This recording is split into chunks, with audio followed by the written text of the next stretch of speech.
This is a wonderful turnout, and we're very delighted to have you all here. My name's Barry Singer, and I'm the proprietor of Chartwell Booksellers. And this happens to be our 20th anniversary year. Thank you.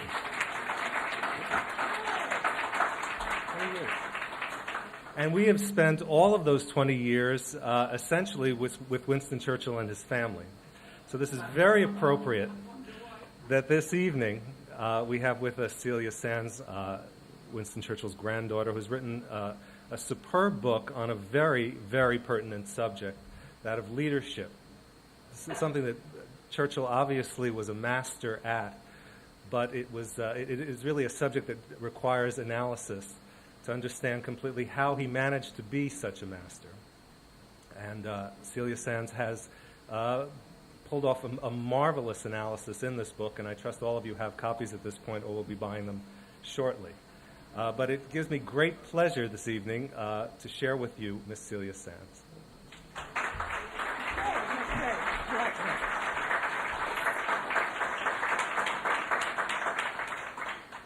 Well, I like the idea of being cut up between you and Barry. It's a nice idea.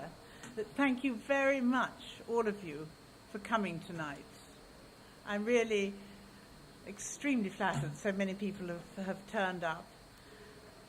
And I must just first thank my co-author, Jonathan Littman, for his wonderful cooperation and for all the work that he did to make this book possible. And Adrian Zackheim and his team at Portfolio, and my agent, Denise Shannon. And I want to really thank Barry Singer, who seems to have vanished, for laying on another wonderful evening here, and for allowing me to have somewhere to put my notes, which he was rather reluctant to do. But most of all tonight, I'd like to thank Christian Daniel Paul Roger, who have not only provided my grandfather's favourite champagne to launch this book, but also crossed the Atlantic to be here tonight. So I'd like everyone please to join me in thanking them.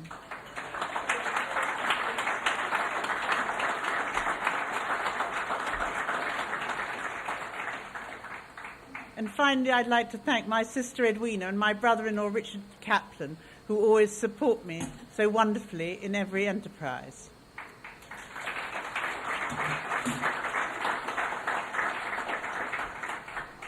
On the 10th of May 1940, Winston Churchill became Britain's wartime Prime Minister. Continental Europe had been overrun by Germany, and Britain was ill-prepared and stood alone. It was its darkest hour. This is how my grandfather remembered that moment. I felt as if I were walking with destiny, and that all my past life had been but a preparation for this hour and this trial. I was sure I should not fail. Therefore, although impatient for the morning, I slept soundly and had no need for cheering dreams. Anyone who aspires to lead can draw from Churchill's example. I had already started planning how I would interpret the lessons of my grandfather's inspiring leadership when I met Jonathan Littman and we decided to enter into an Anglo-American alliance. Then came the terrible events of September the 11th, and leaders everywhere called on the memory of Winston Churchill for inspiration. The Churchill Center in Washington was kept busy, attributing Churchill's quotations for everyone from the White House to the New York Times. Mayor Rudolph Giuliani told me that my grandfather had been a great source of strength and inspiration to him in the days following September the 11th. The speeches of President Bush and Prime Minister Blair had a Churchillian ring to them. All this confirms without a doubt that Churchill's inspiring example is as relevant today as it was 60 years ago. Churchill is best remembered for his leadership in the Second World War, but in fact his whole life was devoted to leadership, from the moment he entered the Royal Military Academy at Sandhurst as a cadet. But military leadership was just the beginning. Before becoming Prime Minister, he had been the political head of half a dozen huge departments of state: the Board of Trade, the Home Office, the Admiralty, the War Office, and the Treasury. The main pillars of Churchill's leadership were courage, vision, and communication.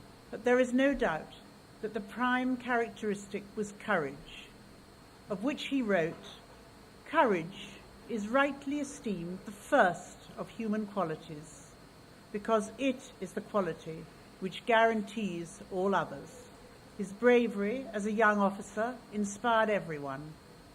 Private soldiers wrote home about him, and generals praised him in their memoirs. He seemed to relish taking risks. He wrote to his mother from India, "Bullets are not worth considering.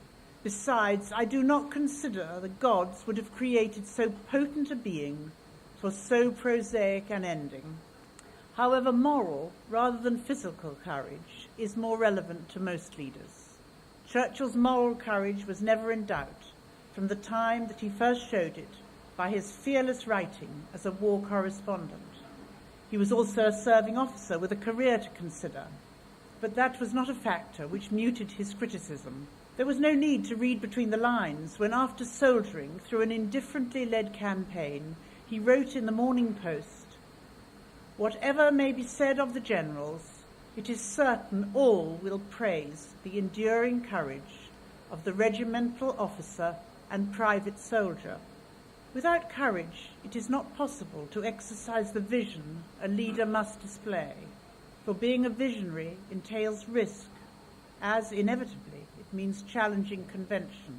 Churchill never shirked risks in matters large or small.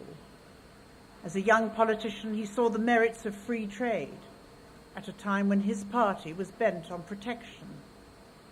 He took the considerable political risk of leaving the Conservatives and joining the Liberal Party. He believed in certain principles and reserved the right to change his mind, as he explained when he wrote, "The only way a man can remain consistent during changing circumstances is to change with them while preserving the same dominating purpose." It is inevitable that most of the examples of leadership in Churchill's life come from his political and military activities, but they translate seamlessly into business or any other type of leadership. When in 1911 he became First Lord of the Admiralty, he met the sort of problem newly arrived chief executives find when they take over faltering firms. He saw the need to reorganize the backward staff of the most powerful navy in the world. Manufacturers know that there is a need to move ahead of conventional thinking if products are not to look dated by the time they arrive in the shop or showroom. Churchill did just this 3 years before World War I, when he risked introducing a new naval gun before it had even been built, let alone tested. When the war began, it proved a well-judged decision. Visionaries run risks, and obviously the larger the vision, the greater the catastrophe should it fail. Churchill's strategic vision fueled the Dardanelles campaign in World War I. It was a campaign designed to provide victory without the slaughter of trench warfare. It failed largely because Churchill's authority did not match the responsibilities he had assumed. He had this in mind when he wrote, "Everyone threw the blame on me. I have noticed they nearly always do. I suppose it is because they think I shall be able to bear it best." This was the lowest point in his life. But he didn't sulk. When visionaries fail, they have to bounce back. At the age of 41, he rejoined the army and fought in the trenches. Within 3 years, he was back in the cabinet. The list of Churchill's visionary innovations is endless. The tank, naval aviation, and the Mulberry Harbours for D-Day are just a few. He was never frightened of questioning the experts and of experimenting. But vision and the courage to challenge convention count for little if a leader cannot convey his or her ideas clearly and convincingly, and be prepared to learn. Churchill grasped this early on. More than any leader of the 20th century, Churchill demonstrated how the ability to communicate sets one leader above the rest. His knack of hitting on a telling phrase is what first comes to mind when we think of his speeches. This, from a broadcast in early 1941, was intended for American listeners. We shall not fail or falter. We shall not weaken or tire. Neither the sudden shock of battle nor the long-drawn trials of vigilance or exertion will wear us down. Give us the tools, and we will finish the job. And in 1940, praising the fighter pilots after the Battle of Britain, never in the field of human conflict has so much been owed, by so many, to so few. His ready wit was never very far away.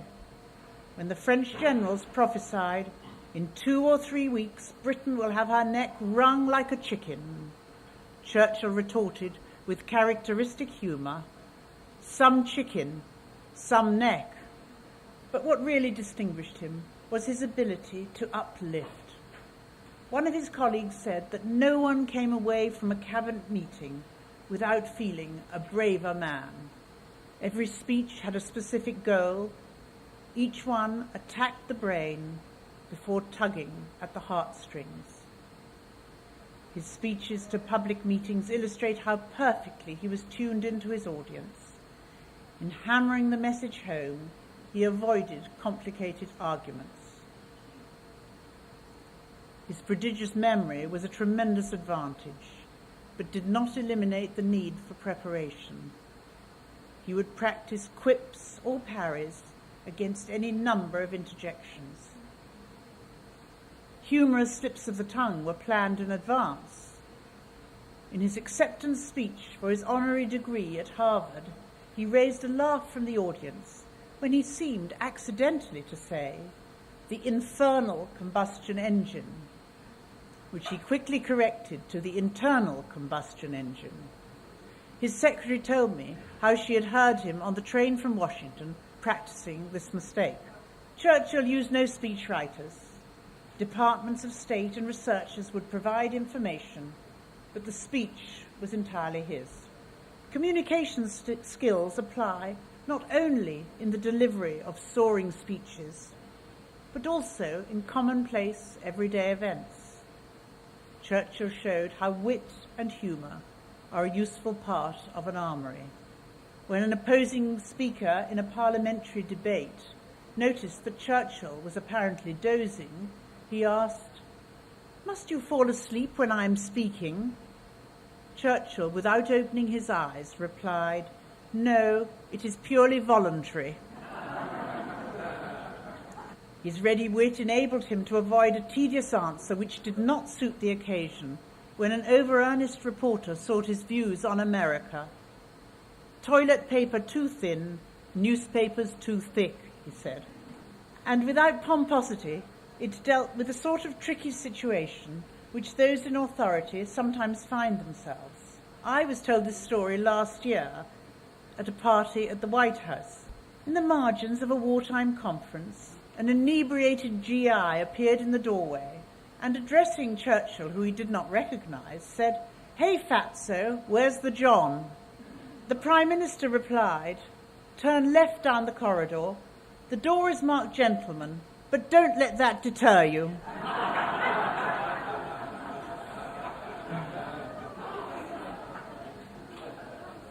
Present-day leaders can take heart from the fact that Churchill was not born with the ability to communicate so brilliantly by voice and pen. It was the result of practice, study, and thought. Born with a speech impediment, a difficulty in pronouncing the letter S, he could be heard as a young man reciting the sentence, "The Spanish ships I cannot see, for they are not in sight." Everyone needs a model. At the age of 21, when he was passing through New York, Churchill met Burke Cochrane, a distinguished lawyer and politician. The two became friends and maintained a long-standing correspondence. In fact, on his 25th birthday, Winston Churchill was in prison in Pretoria, and he wrote to Burke Cochrane, and he said, "I am 25 today, so little time remains." He said of Cochrane's political oratory, "He was my model. I learned from him how to hold thousands in thrall." Churchill realized early on that he needed a more comprehensive education than he had received at Harrow.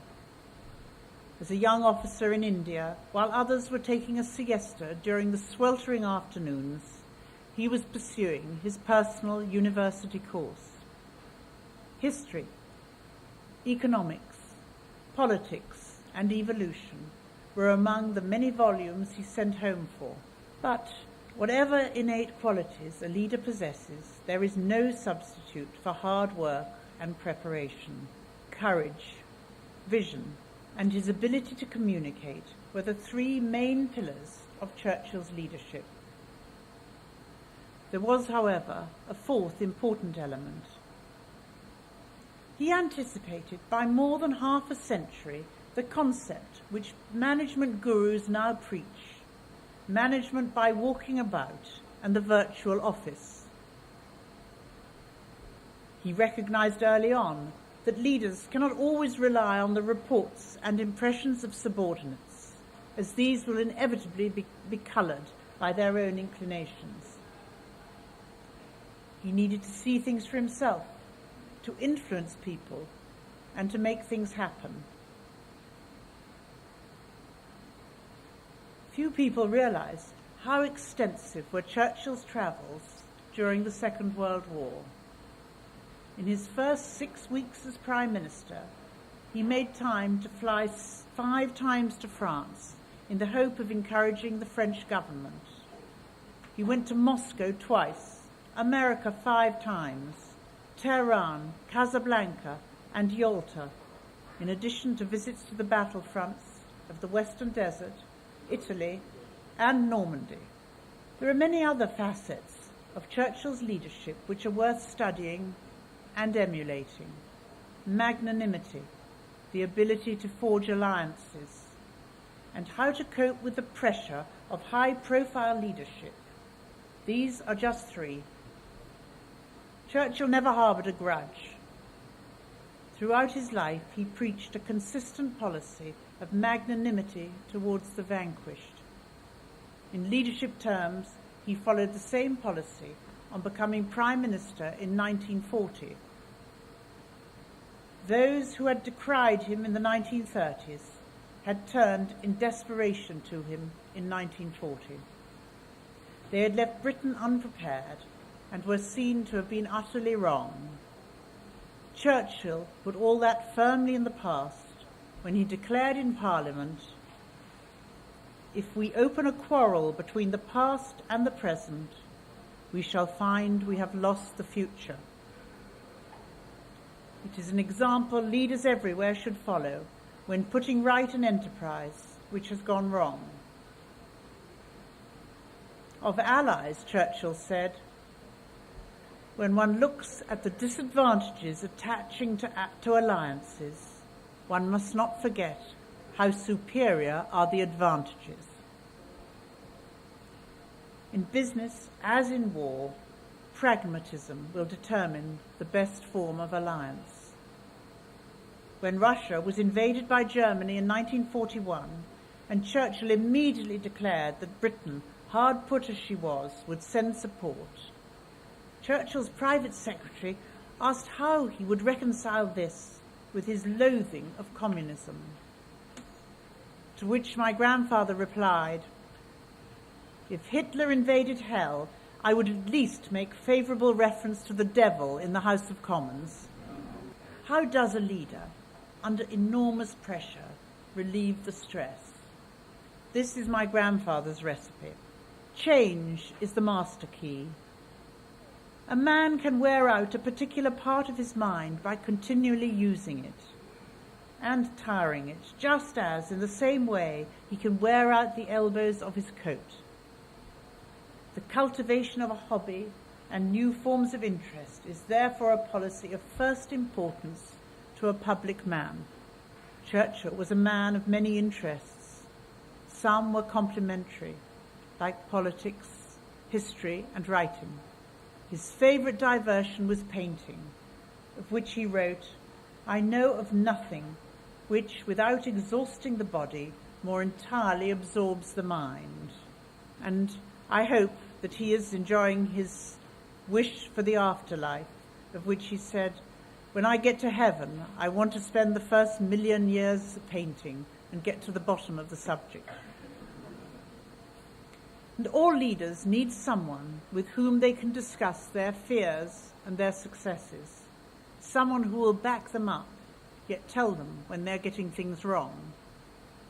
For Churchill, it was his wife Clementine. In 1940, she became alarmed that his temper was suffering under the strain, and she wrote to him, "My darling, I hope you will forgive me if I tell you something which I feel you ought to know." She went on to say that she was upset and astonished to hear that he was becoming rough and overbearing, and she continued, "My darling Winston, I must confess I have noticed a deterioration in your manner, and you are not so kind as you used to be." She knew he was under tremendous pressure, but advised that he would not get the best results by what she described as irascibility and rudeness. All modern leaders will benefit from the example set by Winston Churchill. His courage, communication, vision, and innovation. His tireless travel to see things for himself. His inability to bear a grudge, and his ability to forge alliances to suit the circumstances. I hope that my grandfather's example will act as an inspiration to anyone who aspires to lead in any field. Thank you.